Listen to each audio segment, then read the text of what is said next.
हाँ तो प्यारे बच्चों, नमस्कार। आप लोग कैसे हैं?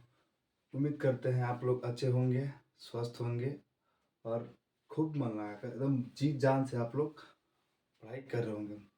ठीक है, तो हम जो है इससे जस्ट पहले आप लोग को इसके जस्ट पीछे वाले भाग में हमने श्रम विभाजन और जाति प्रथा का पाठ पढ़ाया था, समझाया भी था कि श्रम विभाजन और जाति प्रथा क्या है ना। तो उसके साथ साथ पढ़ाई उसके लेसन के साथ साथ जो प्रश्न उत्तर होता है, प्रश्न का पाठ का अभ्यास, वही आज हम लोग ध्यान देंगे, ध्यान से देखेंगे। क्या है कि हम अपने इस चैप्टर का जो पाठ के साथ जो क्वेश्चन पूछा है किताब, हम आप लोगों को बाबू बहुत ही आसान भाषा में, सरल भाषा में और छोटा रूप ना, कम शब्दों में उचित बात, कम शब्दों में उचित बात कहने की कोशिश की है। आप लोगों को हम समझाएंगे पहले क्वेश्चन क्या कह रहा है, उसके बाद से आंसर दिखाएंगे क्या हम आप लोगों के लिए बनाए आंसर। बहुत छोटा छोटा आंसर है, ठीक है। आप लोग इसको जरूर अपने नोटबुक में कॉपी कर लीजिएगा, ठीक है। देखिए क्या है, एक वीडियो को बनाने में काफ़ी समय लगता है। एक वीडियो के बनाने में उसके पीछे जो मेहनत है, इस वीडियो के पीछे बनाने, ये आप लोग जब तक सामने आपके नहीं देखेंगे, ये तो देखेंगे तब पता चलेगा ना। इसके एक वीडियो भी बनाने के पीछे बहुत मेहनत लगता है। तो इस बात को आप लोग नज़रअंदाज ना करें कि वीडियो छोड़ा जा रहा है, उसको ध्यान से देखिए। आप लोग को काफ़ी हेल्प मिलेगी इस वीडियो से, ठीक है। आप लोग को जो है सरल भाषा में हम जो है इस प्रश्न का उत्तर देने का कोशिश किए हैं, ठीक है। तो आइए हम पाठ के साथ क्वेश्चन में प्रवेश करते हैं, क्या कह रहा है क्वेश्चन, ठीक है बाबू। पहला क्वेश्चन है, चैप्टर का जो नाम है आप लोग को मालूम है ना, गोदली चैप्टर 1, ठीक है। उसका नाम है श्रम विभाजन और जाति प्रथा। उसमें एक हम चैप्टर को देखेंगे, ठीक बाबू। पहला क्वेश्चन है, देखिए लो, पहला क्वेश्चन क्या है, लेखक किस विडंबना की बात करते हैं, विडंबना की स्वरूप क्या है। क्वेश्चन है पहला, लेखक जो है, लेखक जो है बाबू, लेखक जो है,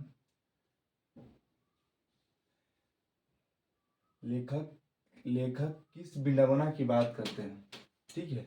लेखक किस विडंबना की बात करते हैं, विडंबना का स्वरूप क्या है। मतलब कह रहा है कि पहला क्वेश्चन समझिएगा, क्वेश्चन क्या कह रहा है। आप लोग क्वेश्चन समझ में आ जाएगा, समझे रहिएगा तो कहीं भी लिख दीजिएगा। ये क्या है कि याद कीजिएगा, आज याद कीजिएगा, कल भूल जाइएगा, ठीक है। तो पहला क्वेश्चन जो है कह रहा है कि लेखक जो है किस विडंबना की बात करते हैं, विडंबना के स्वरूप। विडंबना मतलब समझिएगा ऐसा बात जो हमें आश्चर्यचकित करे, मतलब संतोषजनक ना हो, जिसे आदमी देखकर हैरान हो, परेशान हो उस चीज को, उसी का मतलब होता है विडंबना, ठीक है। तो कह रहा है कि लेखक किस बात के लेकर ये आश्चर्यचकित है। और लेखक, पहला क्वेश्चन ध्यान पूर्वक सुनना है। कह रहा है पहला क्वेश्चन किताब का कि लेखक किस विडंबना की बात करते हैं ना। लेखक जो है किस विडंबना की बात करते हैं, मतलब उनको कौन सी आश्चर्यचकित करने वाली बात है, तथा उस बात का स्वरूप क्या है, वो बात क्या है। पहला क्वेश्चन ये है, ठीक है। उसके आंसर हम जानने के प्रयास करेंगे। आइए, लेखक का मानना है, किसका मानना है, लेखक लेखक का मानना है कि इस युग में भी इस युग में भी इस युग में, मतलब आज की जो चल रहा है, इस युग में भी जातिवाद के पोषक की कमी नहीं है। पोषक यानी समर्थक, यानी जातिवाद के समर्थक की कमी नहीं है, ठीक है। जातिवाद के समर्थक की कमी नहीं है, ठीक। कह रहा है विडंबना का स्वरूप यह है, यहाँ पर देखिएगा टाइपिंग मिस्टेक हुआ, ठीक है। यहाँ आधा सा आएगा, उसको सुधार लीजिएगा आप लोग अपने नोटबुक में। तो विडंबना का स्वरूप यह है कि जाति प्रथा श्रम विभाजन के साथ साथ क्या कह रहा है, विडंबना का स्वरूप यह है कि जाति प्रथा श्रम विभाजन के साथ साथ श्रमिकों का विभाजन रूप लिए हुए। कह रहे हैं लेखक कि श्रम विभाजन क्या है कि लेखक का मानना है कि इस युग में भी लोग जो है जाति को समर्थन करने वाले बहुत हैं। आप लोग देख रहे हैं चुनाव का समय आया है, कितना लोग जाति का सपोर्ट कर रहे हैं ना। क्या है कि आप देखेंगे कि अपने कैंडिडेट जो भी उनके जाति का होगा तो उन्हीं को वोट देते हैं। क्या है, भारत में ऐसा होते रहता है, ठीक है बाबू। तो यही कह रहा है लेखक, कह रहे हैं कि जातिवाद के समर्थक की कमी नहीं है। वो देखिए क्या है, आप लोग समझ लीजिएगा ना, तो इसमें याद करने की कोई जरूरत नहीं पड़ी, समझना मेन चीज़ है। आप लोग समझ लीजिएगा, आप खुद से ही लिख लीजिएगा, ठीक है। तो लेखक का मानना है कि इस युग में भी यानी आधुनिक युग में भी जातिवाद के पोशाकों की कमी नहीं है। ठीक है, आइए कह रहा है विडंबना का स्वरूप यह है, विडंबना का रूप यह है कि जाति प्रथा मतलब जाति प्रथा श्रम विभाजन के साथ साथ श्रमिकों को विभाजन के रूप लिए हुए। आप लोग देख रहे हैं जाति जो प्रथा है उसमें सभी का कार्य बांट दिया गया है और बांट दिया गया है।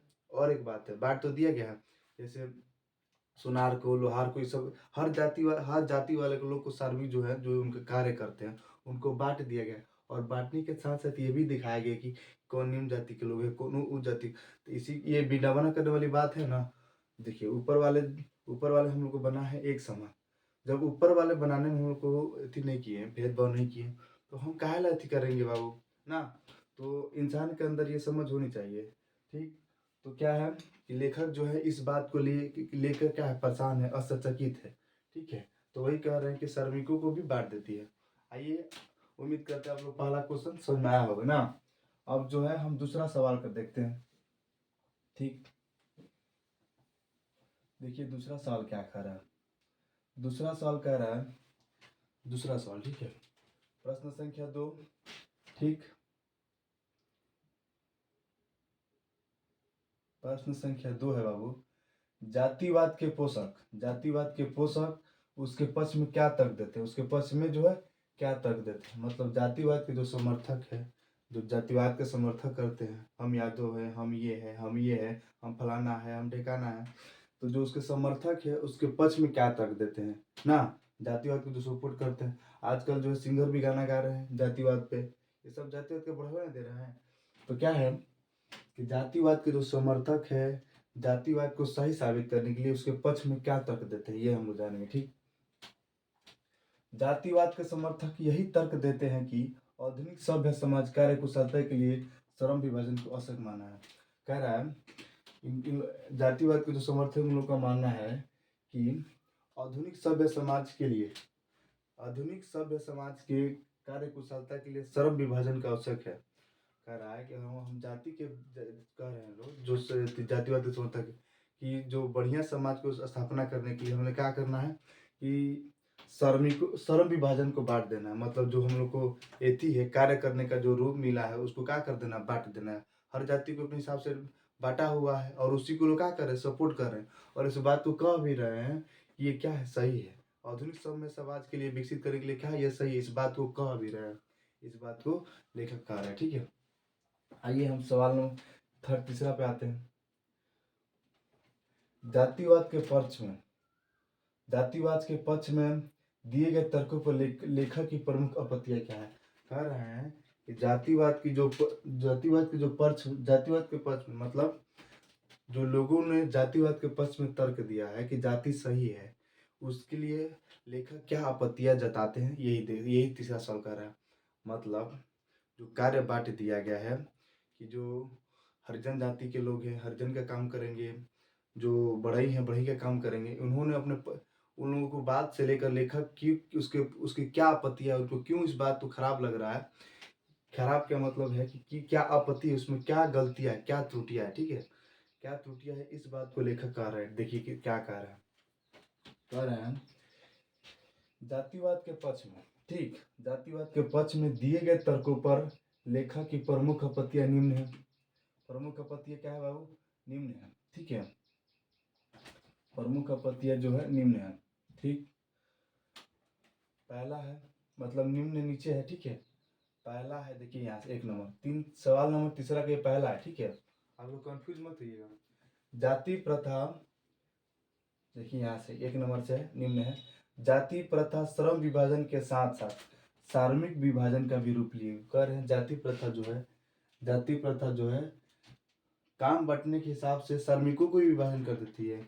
मतलब हर जाति को अलग अलग काम मिला है, उसके अनुसार वो श्रमिकों को भी बांट देती है। मान लीजिए कह रहे हैं कि जो अथी है लोहार है, सुनार से मिलकर बैठ कर बात नहीं करना चाहते हैं। मतलब श्रमिकों को जो है जो जिस कार्य में लगा अपने जाति के कार्य के अनुसार उसको अपने हिसाब से बांट दी है। देखिए क्या है मेन चीज़ इसमें आप लोग समझना है, जाति और श्रम विभाजन।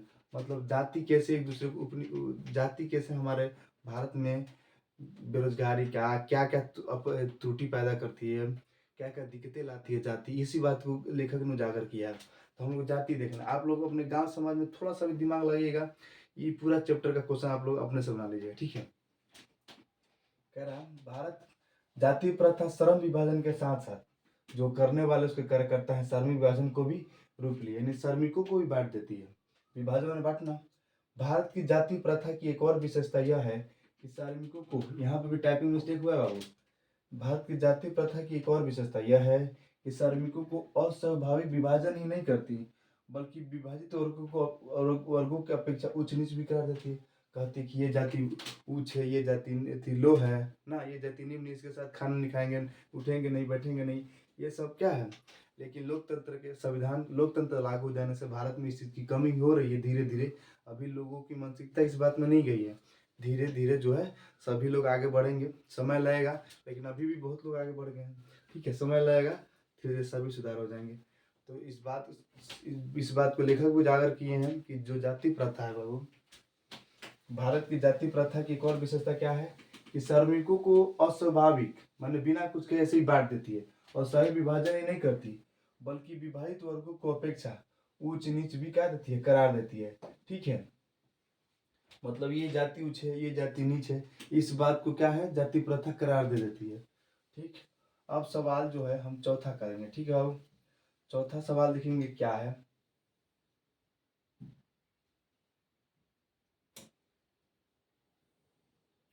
अब जो है हम सवाल चौथा पे आते हैं। आप लोगों को पढ़ाई जो सवाल हम प्रश्न जो उत्तर देने की कोशिश किए हैं बहुत सरल भाषा में दिए हैं, बस आप लोगों को क्या है अपने नोटबुक में नोट कर लेना है। एक बार नोट कर एकदम एक बार आप लोग पढ़िएगा, बुझा जाएगा, ठीक है। अपने भाषा में लिखे हैं। जाति भारतीय समाज में, जाति भारतीय समाज में श्रम विभाजन का स्वाभाविक, यहाँ आधा सा रहेगा, स्वाभाविक रूप क्यों नहीं कही जा सकती है। मतलब जाति जो भारतीय समाज में है उसको स्वयं रूप क्यों नहीं कही जा सकती है। जाति भारतीय समाज में श्रम विभाजन का स्वाभाविक रूप इसलिए नहीं कही जा सकती है क्योंकि यह मनुष्य की रुचि पर आधारित नहीं है। मान लीजिए कोई मनुष्य जो है अपने जो परिवार का अति चल रहा है उस परिवार में जन्म लेता है। मान लीजिए कोई निम्न जाति का लड़का है, ठीक, और निम्न जाति का लड़का है और अपने परिवार में जन्म लिया, वो पढ़ लिख कर कुछ अलग करना चाहता है, जो अपना पेशा बदलना चाहता है, वो खुद का पेशा नहीं करना चाहता है, लेकिन भारतीय समाज जो है उसको उसको क्या करती है, अनुमति नहीं देती है।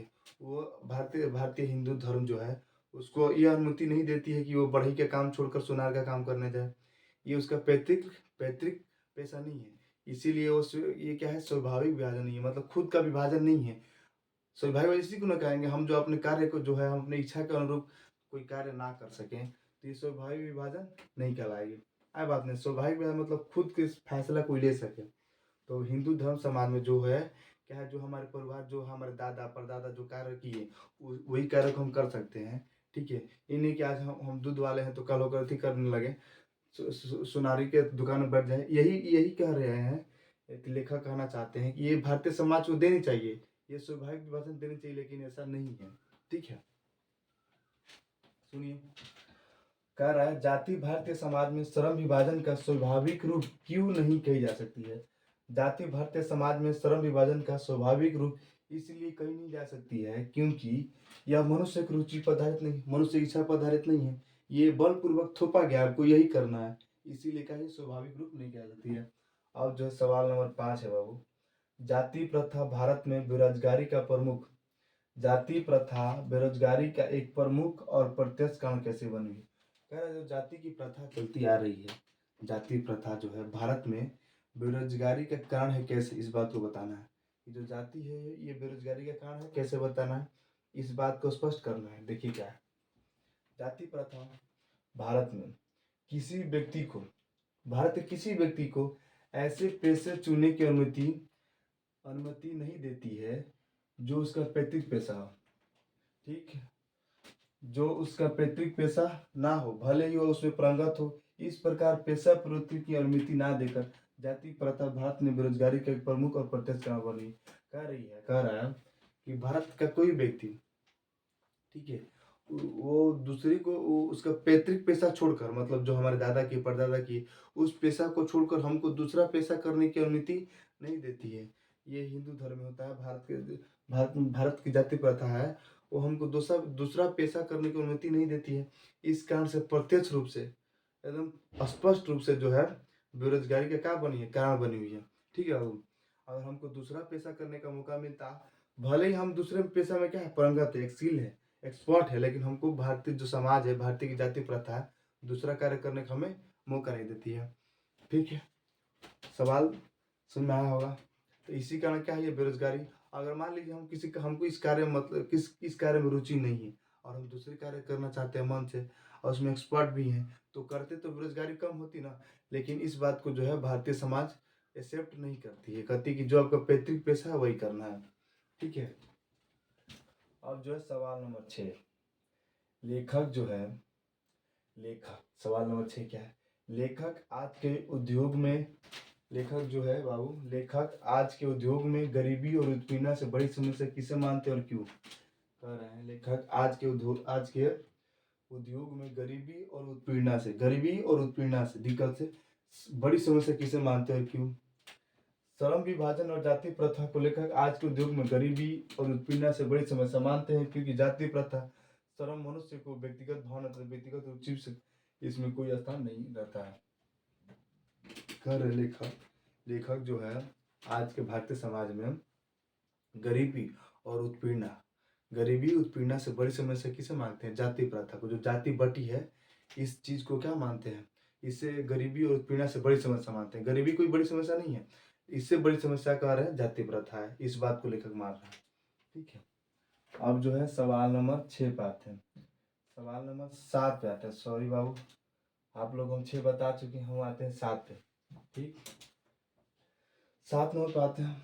लेखक ने पाठ में किन प्रमुख पहलुओं से जाति प्रथा को एक हानिकारक प्रथा के रूप में दिखाया है? ठीक है, कह रहा है सवाल कि लेखक जो है पाठ में, जो हम पाठ पढ़े हैं, उस पाठ में किस तरह किन किन पहलुओं को लेकर जाति प्रथा को एक हानिकारक रूप दिखाया है, इस चीज को हम देखेंगे। आइए देखते हैं। लेखक के द्वारा दिखाया गया जाति प्रथा निम्न है। जाति प्रथा मनुष्य को विभिन्न वर्गों में बांट देती है। जाति जो है मनुष्य को विभिन्न वर्गों में बांटती है ना। आप लोग देख रहे होंगे हमारे समाज में कितना जाति है कि नहीं? और जाति भी है और उच्च नीच भी काट देती है ना। कह रहा है जाति प्रथा मनुष्य को विभिन्न वर्गों में बांट देती है। जो जाति प्रथा है वो जाति मनुष्य को क्या करती है? विभिन्न वर्गों में बांट देती है ना। तथा विवाहित वर्गों को, जो बांटी हुई वर्ग है, उसको उच्च नीच भी करार देती है कि उच्च जाति का है, नीच जाति का है। जाति प्रथा मनुष्य को जीवन भर के लिए पेशे में बांध देती है।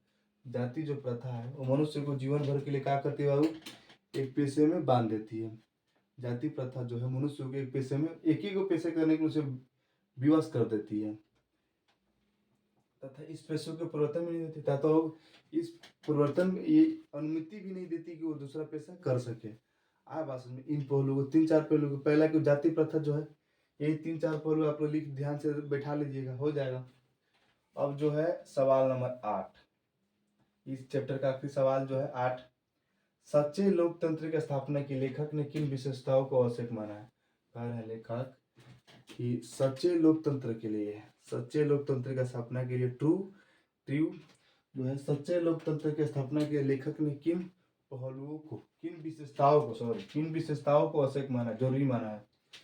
सच्चे लोकतंत्र की स्थापना के लिए लेखक ने निम्न विशेषताओं को आवश्यक माना है, जैसे स्वतंत्रता, मतलब आजादी हो, समानता, सभी को समान भ्रातृत्व, यहाँ पर मिस्टेक हुआ है, भ्रातृत्व ने भाईचारा, सभी को समान अधिकार मिले तथा सभी एक दूसरे के साथ भाईचारे के साथ रहे।